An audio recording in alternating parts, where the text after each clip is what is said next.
vous parlais des lunettes.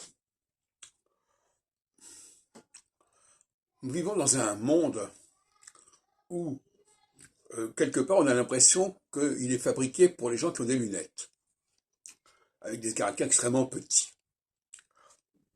Ça devient un paradoxe, en fin de compte, la norme, c'est d'avoir des lunettes parce qu'il y a des choses qu'on ne peut pas lire sans lunettes. Ça va s'aggraver.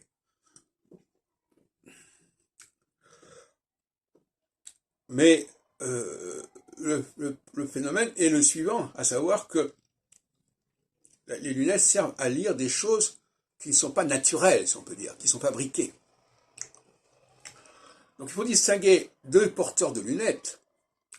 Ceux qui portent des lunettes pour lire des documents et ceux qui portent des lunettes pour voir autour d'eux.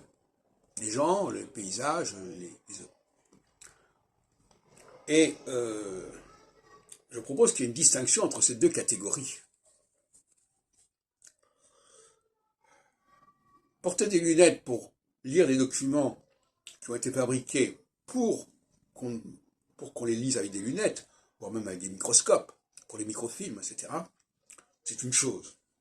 Porter des lunettes pour voir normalement ce qui se passe autour de nous, c'en est une autre. Et je ne pense pas qu'on puisse mettre ces deux catégories sur le même plan.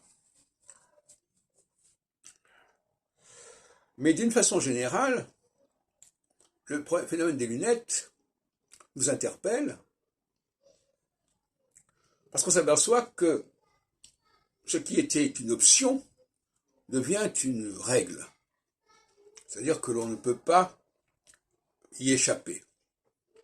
De la même façon, par exemple, que pour un certain nombre d'activités administratives, il faut passer par Internet. Donc passer par un support artificiel, comme les lunettes. Et on voit qu'il y a une pression, une poussée vers le fait de s'équiper, d'être instrumenté, si on peut dire. Et on ne peut pas dire qu'on puisse voir ça de manière très heureuse. Alors, je ne parle même pas des personnes qui ne peuvent pas dire une chose sans avoir besoin de leur téléphone portable pour pouvoir savoir ce qu'elles ont à dire, et pour pouvoir trouver l'information dont elles ont besoin. Et là aussi, il y a un souci. Avoir besoin de consulter Wikipédia pour telle et telle information très pointue, c'est une chose. Mais avoir besoin de Wikipédia pour accéder à des informations que tout le monde devrait connaître, c'en est une autre. Et là aussi, il y a une sorte de glissement, et les gens ne voient pas la différence. Mais si, il y a une différence. Les choses que tout le monde est censé savoir, et donc spontanément, sans avoir besoin d'un appareil, et des choses qui demandent plus de précision et qui là justifient l'appareil.